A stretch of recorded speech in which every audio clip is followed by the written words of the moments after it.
Bonjour, bienvenue en Transparence, le magazine de la rédaction qui parle de l'actualité et qui donne la parole à ceux qui font l'actualité. Notre invitée ce midi, c'est Virginie Ruffnac, la candidate du Rassemblement dans la première circonscription. Bonjour. Bonjour.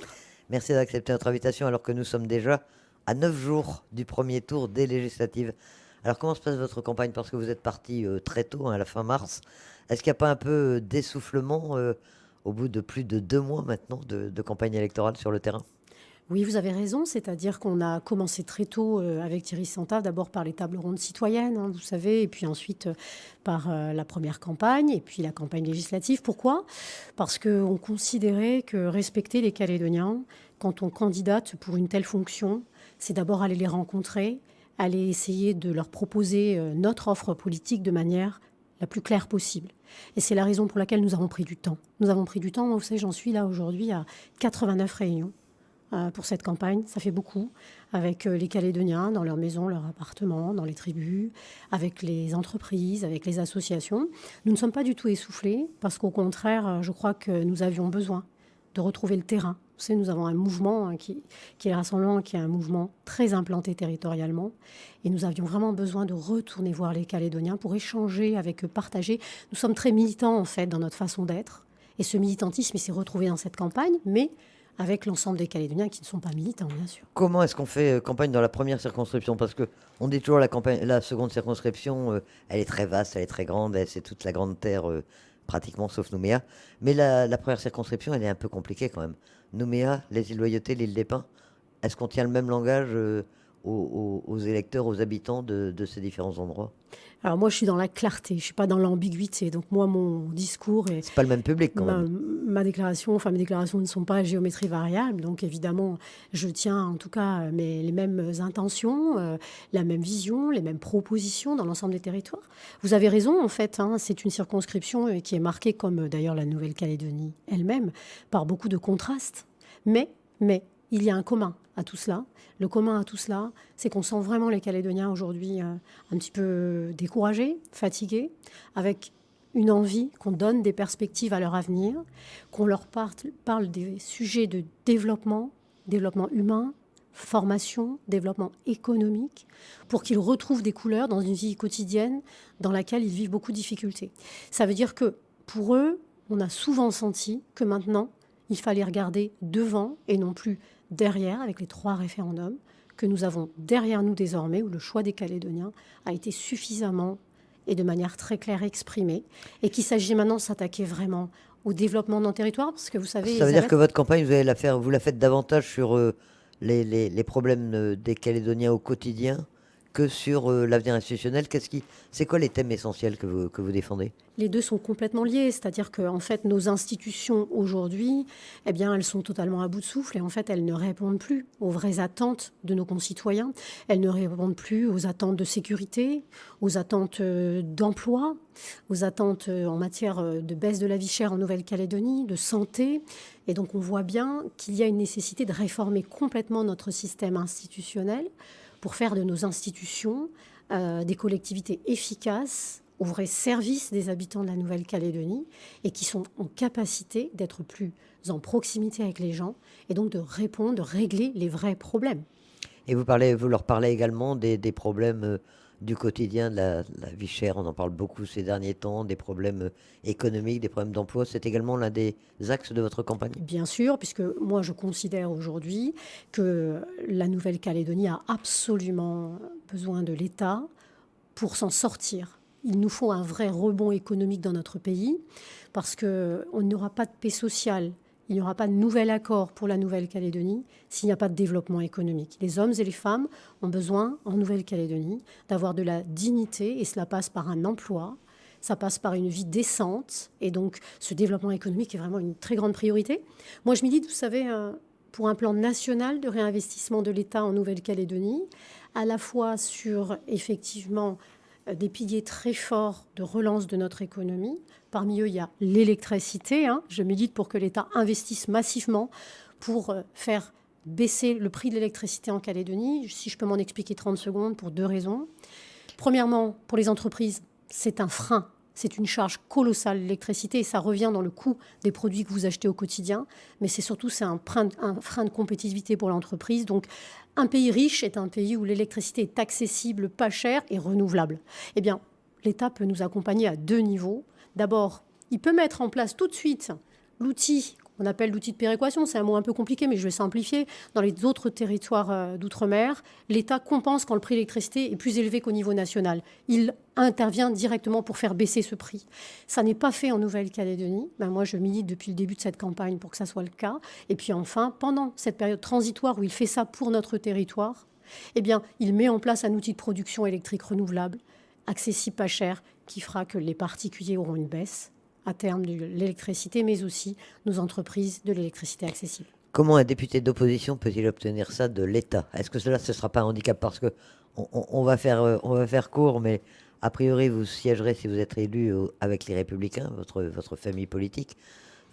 A priori, sauf grosse surprise, les Républicains seront dans l'opposition au président de la République. Il y aura, il y aura sans doute une majorité, en tout cas, c'est ce qui se dessine pour l'instant, une majorité de députés de l'AREM. Comment est-ce qu'un député d'opposition pourra se faire entendre pour faire avancer les dossiers de la Nouvelle-Calédonie? Mais vous savez, en Nouvelle-Calédonie, le rôle des députés est un rôle singulier parce que nos enjeux sont tellement grands que d'ailleurs systématiquement, on a eu des députés de droite, puisque la Calédonie est une terre de droite, en vrai, moi je ne suis pas socialiste, qui ont signé des accords avec des gouvernements qui n'étaient pas de leur famille politique. Donc on voit bien que notre Nouvelle-Calédonie, ici, les législatives, c'est un enjeu qui dépasse les enjeux de parti. Parce que nous avons à construire un avenir avec le contraste que vous évoquiez avant de nos terres, avec des aspirations différentes des habitants de la Nouvelle-Calédonie. Et donc l'État a toujours eu un rôle particulier sur notre territoire. Le député, ça doit être quelqu'un qui est déterminé. Ça doit être quelqu'un qui défend d'abord et avant tout l'intérêt des Calédoniens, qui sait parfois dire non, qui sait parfois s'opposer, mais qui sait surtout travailler pour construire avec les dirigeants d'État une solution qui dégage l'horizon des Néo-Calédoniens et qui rassemble aussi les Calédoniens. Et c'est un sujet dont on parlera, j'espère, parce que la réconciliation des Calédoniens est au cœur de mon programme et de mon projet politique. Et ça passe notamment, vous le savez, par dégeler le corps électoral, puisque un des éléments de fracture de notre société, c'est qu'un quart de la population aujourd'hui est tenu à l'écart. On lui dit « tu n'es pas d'ici ». Et aucune démocratie au monde ne laisse un quart de sa population de côté. On y reviendra, on sait que c'est l'un de vos sujets de prédilection, si je puis dire. En attendant, il y a une union loyaliste pour cette campagne avec 4 partis qui soutiennent, dans la première circonscription, le député sortant, Philippe Dunoyer. Pourquoi est-ce que vous êtes en dehors de cette union? Est-ce que vous avez été tenté de la rejoindre à un moment? Est-ce que c'est confortable d'être seul face à une union loyaliste? Alors, de quelle union loyaliste parlez-vous? Est-ce que vous parlez de l'union loyaliste qui comprend donc un Philippe Gomez qui a ces dernières années fait un jeu d'une grande ambiguïté à la fois sur nos référendums, sur l'avenir. Je rappelle pour les auditeurs quand même que quand nous arrivons à Paris en mars 2018 au comité des signataires pour décider de la question du référendum, le rassemblement, nous souhaitions, et d'autres membres aussi, que la question soit je souhaite que la Calédonie reste dans la France et de l'autre côté je souhaite que la Calédonie accède à l'indépendance. Voilà une question qui a le mérite de la clarté pour une consultation d'une telle importance. Eh bien, nous avons tout de suite Philippe Gomez qui est allié du côté des indépendantistes sur une solution pleine souveraineté que personne ne comprend. Je ne vais pas prendre d'autres sujets, mais enfin, on parlait quand même tout à l'heure du corps électoral, c'en est un. Je l'ai vécu dans ma chair en 2006 et 2007, puisque avec d'autres comme Philippe Blaise, nous avons mis en place un collectif contre le gel du corps électoral. Bien, Philippe Gomez, à l'époque, refuse de s'opposer au président de la République et au gel du corps électoral. Et nous n'avons pas d'unité du côté loyaliste. Vous savez, moi, je considère que l'unité des loyalistes ne doit pas se faire sur des appareils politiques, sur des alliances contre nature. Elle doit se faire sur un projet commun qui a le plus de clarté possible. Si ce projet avait été clair, nous y serions allés. Mais il ne faut pas oublier quand même, pour finir, qu'en 2019, quand nous créons l'avenir en confiance, ça a 2 objectifs. Parler d'une voix pour la Calédonie dans la France et mettre de côté un parti, celui de Calédonie Ensemble, de Philippe Dunoyer, de Philippe Gomez, qui a mis l'économie en berne en Nouvelle-Calédonie et qui a fait le jeu de l'ambiguïté sur nos échéances d'avenir. À votre avis, le point commun, en tout cas, de ces partis, c'est le soutien à Emmanuel Macron et à la majorité présidentielle. C'est un peu ce qui a été à la base de ce rassemblement. Ça vous paraît également leur point commun?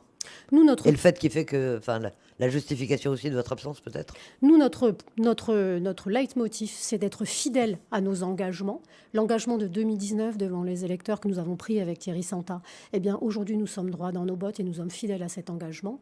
Par contre, vous me parliez de majorité présidentielle. Enfin, moi, je comprends que la maison commune, elle a quand même des fissures, hein, parce qu'il y a quand même différentes candidatures hein, qui disent non, bah, nous, on ne veut pas de Dunoyer dans la première, non, nous, on ne veut pas de Calédonie ensemble. Donc, je vois bien qu'en fait, il n'y a pas d'unité non plus sur la partie maison commune. Donc, en tous les cas, vous savez, je pense que ces élections sont un grand moment de démocratie. Ça n'est pas à quelques élus de dire quels doivent être les députés de la Calédonie. C'est aux Calédoniens de décider sur un projet.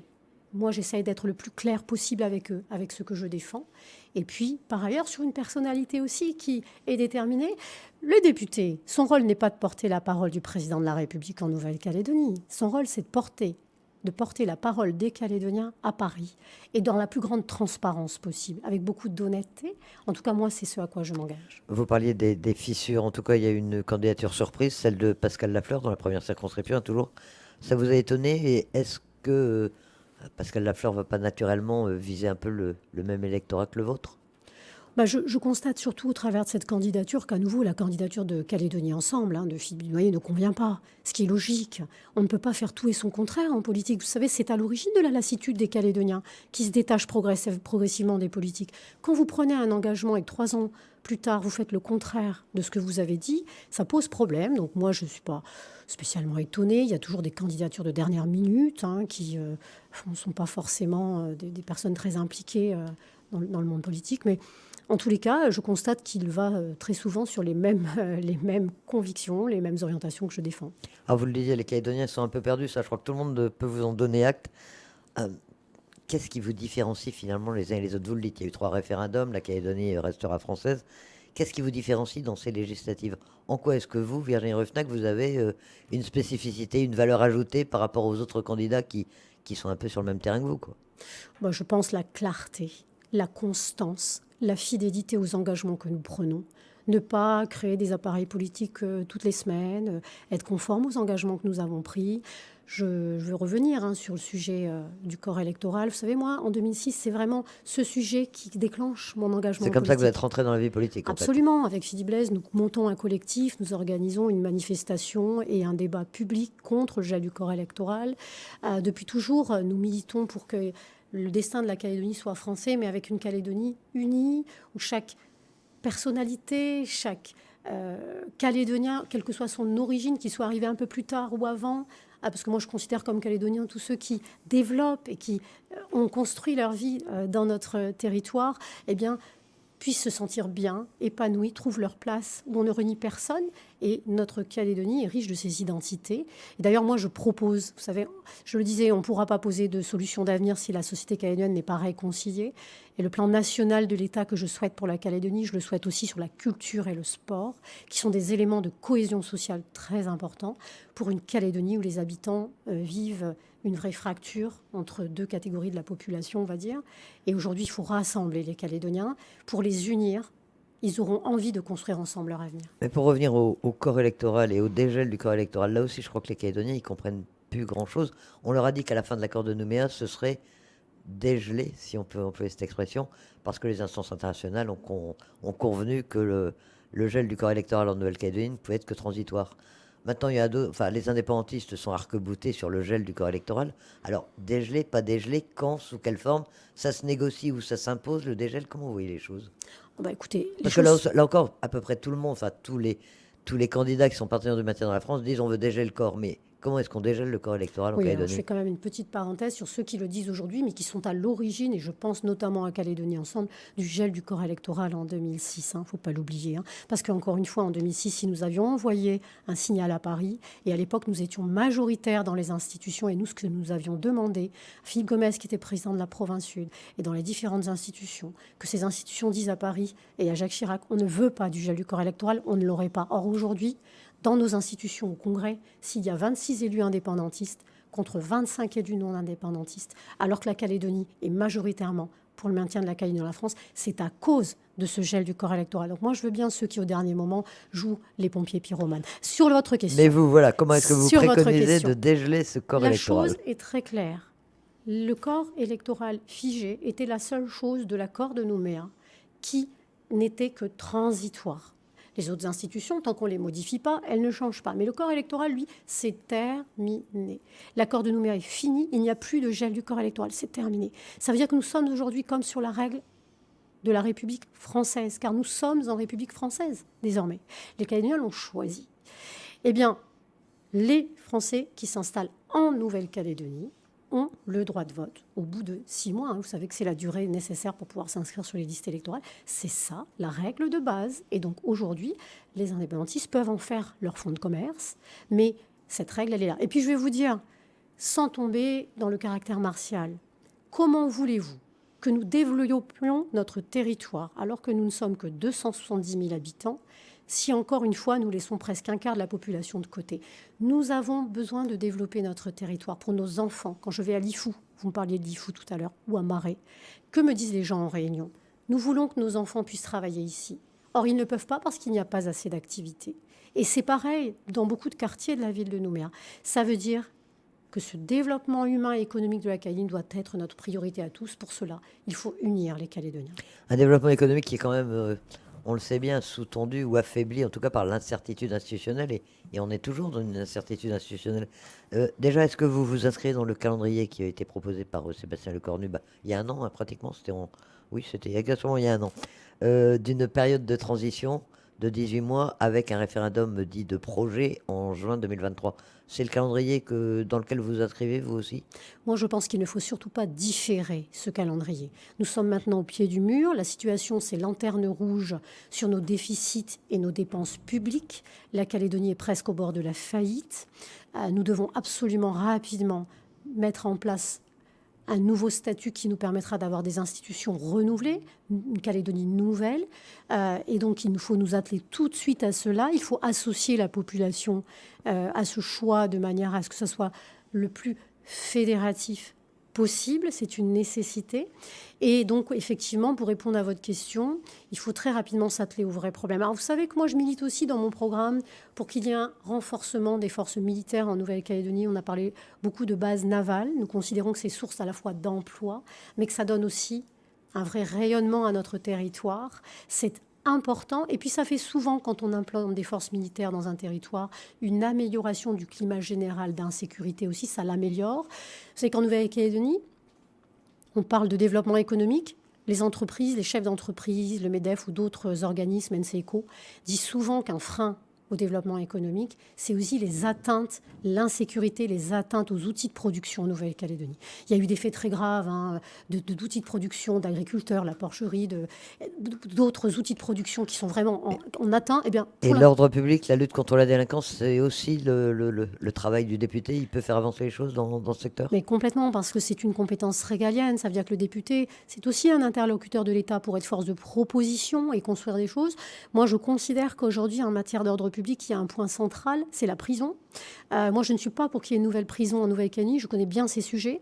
Je suis pour que l'État mette en place, investisse et mette en place une vraie politique carcérale digne de ce nom au camp Est, et qu'à l'image de la Polynésie française, où il y a vraiment une prison particulièrement moderne, où il y a une vraie politique carcérale, où les maîtres mots sont le travail et l'insertion professionnelle, pas d'oisiveté, il y a une baisse très importante de la récidive. Vous savez, sortie du camp Est, 70% de récidive. Elle est là, notre délinquance. Elle est là. Ça veut dire que faire baisser la délinquance en Nouvelle-Calédonie, c'est s'attaquer vraiment à la politique carcérale et faire en sorte qu'elle progresse pour que vraiment on traite ces personnes et que quand elles sortent, elles ne commettent pas les mêmes actes qui les ont conduits en prison. Favoriser la réinsertion. Sur le plan purement institutionnel, vous disiez tout à l'heure, nos institutions sont à bout de souffle. C'est quoi votre vision de l'avenir institutionnel? Qu'est-ce qu'il faut faire? Est-ce qu'il faut tout rebattre? Est-ce qu'il faut tout réagencer? Comment est-ce que vous voyez les choses? Et on accuse le rassemblement, vous le savez, enfin on entend moins cette petite musique aujourd'hui, mais avec la différenciation provinciale qui avait été proposée par Pierre Frogier, on accuse le rassemblement d'être pour la partition. Oui, il y a certains acteurs politiques qui n'ont eu de cesse de caricaturer les choses de manière à occuper comme ça, avec du buzz, hein, l'espace politique. C'est dommage, parce que ça nous a évité de parler vraiment de ces sujets qui sont importants. Donc évidemment, la partition est un terme complètement ringard, utilisé uniquement par Calédonie Ensemble aujourd'hui. On les laisse s'occuper avec ça. Nous, ce qui nous intéresse, c'est la vraie construction de nos institutions de demain, pour qu'elles répondent davantage aux attentes des Calédoniens. En l'occurrence, moi, je milite pour qu'effectivement, les compétences soient complètement revues entre nos collectivités et pour que les collectivités de proximité aient davantage de compétences. Je pense par exemple aux communes, mais aussi aux provinces. Par exemple, si la maire de Nouméa voulait développer des zones franches, vous savez, ces zones où pendant plusieurs années, quand vous mettez de l'activité, vous êtes un entrepreneur, vous voulez faire de l'activité économique, vous ne payez pas d'impôts. Donc des jeunes entrepreneurs, ou même certains qui n'ont pas forcément les reins très solides, sont motivés pour aller créer, générer de l'activité économique dans ces zones franches. Eh bien, si à Nouville, par exemple, dans des zones qui nécessitent de développer ce type de dispositif, Nouville où il y a des squats, etc., eh bien, on développait ces zones franches. Est-ce que la maire de Nouméa aurait les moyens de le faire aujourd'hui ? Eh bien non, elle ne l'a pas. C'est le Congrès de la Calédonie qui l'a. Et donc au Congrès de la Calédonie, eh bien, nous avons 26 indépendantistes contre 25 non-indépendantistes. Et puis ça devient une guéguerre politicienne. Et donc du coup, certains s'opposent à cela. Eh bien moi, je crois qu'aujourd'hui, les communes, comme les communes de France, elles doivent pouvoir avoir de la recette fiscale, elles doivent pouvoir prélever de l'impôt, alors que c'est que le gouvernement, les provinces aujourd'hui, pour pouvoir développer leur territoire. Je pense que les provinces sont des outils très importants de la construction institutionnelle et qu'elles doivent aussi voir des compétences plus importantes. Je vous donne un exemple. Vous voyez, si une part de la fiscalité demain revenait aux provinces, je parle d'une part de la fiscalité, je ne dis pas la totalité, sur la base du nombre d'électeurs inscrits sur les listes électorales, ben peut-être qu'en province Nord, en province des îles, on serait beaucoup plus motivés pour implanter des familles, pour implanter des chefs d'entreprise, pour faire augmenter un peu ces listes électorales, alors qu'on le sait, hein, la province sud croît en nombre d'habitants, et puis nos provinces nord et îles, elles se dépeuplent un petit peu, ce qui est dommage, parce que ce sont de belles provinces qui peuvent être des terres d'opportunité pour de nombreux Calédoniens.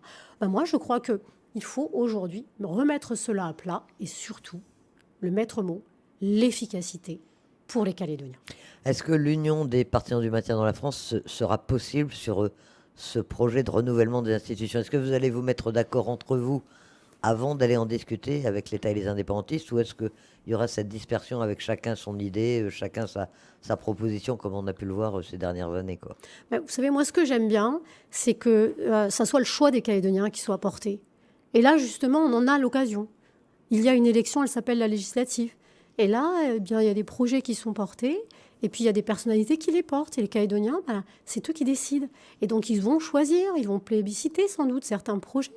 Et c'est peut-être l'occasion, évidemment, en tout cas moi je le souhaite, pour que derrière, les responsables politiques, sur une base démocratique, qui a été choisie par les Calédoniens, eh bien, puissent discuter et se mettre d'accord le plus possible sur une proposition à poser sur la table des discussions.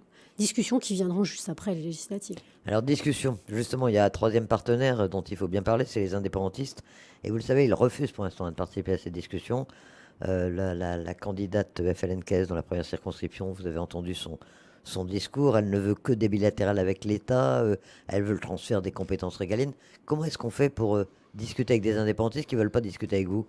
Je crois qu'en Nouvelle-Calédonie, nous avons été probablement ces 30 dernières années trop gâtés et que certains ne s'en rendent pas compte. Je veux dire, à un moment donné, il faut siffler la fin du match. Hein. C'est-à-dire que, parce que si ce n'est pas le cas, c'est les Calédoniens qui vont siffler la fin du match à un moment donné. Hein. Je vous le disais, hein, les Calédoniens, ils ont envie qu'on s'occupe d'eux. Ils ont envie qu'on traite leurs problèmes. Donc, au lieu de faire du dogmatisme permanent, je pense qu'il faut placer le développement humain et économique de la Calédonie au-dessus de tous les dogmes. C'est notre priorité aujourd'hui. Si nous sommes élus, c'est pour nous occuper des vrais problèmes des gens. Donc, moi, je considère que l'État a toujours eu les clés en main pour mettre les gens autour de la table. Et un certain nombre de cartes en main aussi, pour effectivement faire venir autour de la table indépendantisme, non-indépendantisme. Moi, je crois que le rôle du président de la République, c'est de rassembler la classe politique calédonienne. Et l'État n'est pas un simple partenaire. Ça n'est pas anodin. Hein. La France est une grande puissance diplomatique. Quand elle veut, elle peut. Donc, je ne m'inquiète pas trop pour ces discussions d'avenir, parce que je pense qu'il y aura aussi un sursaut de responsabilité chez l'ensemble des responsables politiques. Nous sommes rattrapés tous par les populations qui nous disent qu'elles ont besoin qu'on traite leurs véritables problèmes.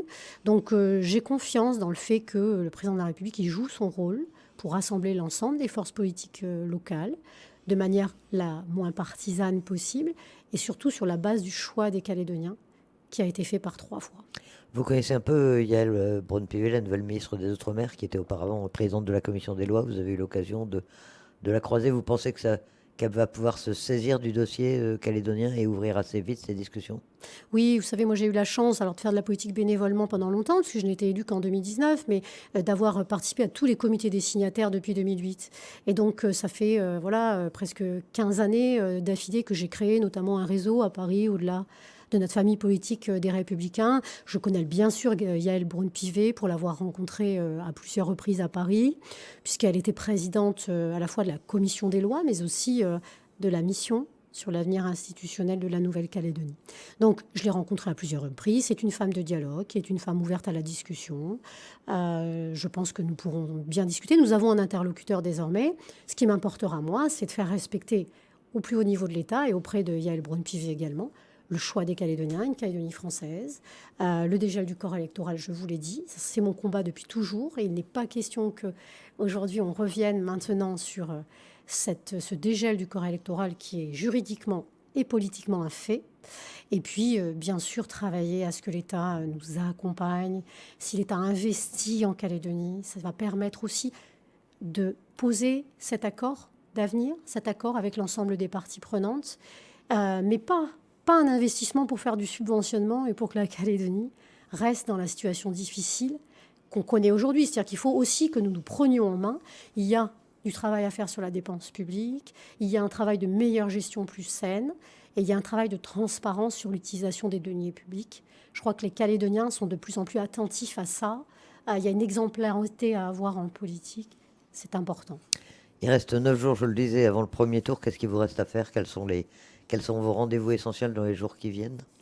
Bien écoutez, nous avons encore beaucoup de réunions de proximité, mais surtout, moi, j'ai mon grand meeting de premier tour, la dernière grande réunion, qui sera le jeudi 9 à 18h à la salle Venezia, où j'attends vraiment tous les Calédoniens pour nous donner leurs bonnes ondes et que l'on a vécu pendant toute cette campagne, dans la dernière ligne droite de l'élection. J'appelle vraiment les Calédoniens à faire le choix de députés qui vont vraiment défendre leurs intérêts d'abord et avant tout, et qui sont des gens déterminés, mais aussi honnêtes, qui n'ont pas des discours qui varient au gré du vent et qui n'ont pas des discours changeants. Donc je les appelle à faire le bon choix. Et en tout cas, moi, je serai une députée à leur service et qui défend d'abord et avant tout leurs intérêts. Un dernier mot, vous serez bien sûr aux obsèques de Jean Lec, qu'on rappelle que c'est le président d'honneur de votre parti, c'est quelqu'un que vous connaissez bien. Oui, et je vous remercie de me donner un petit mot parce que je voulais effectivement en parler.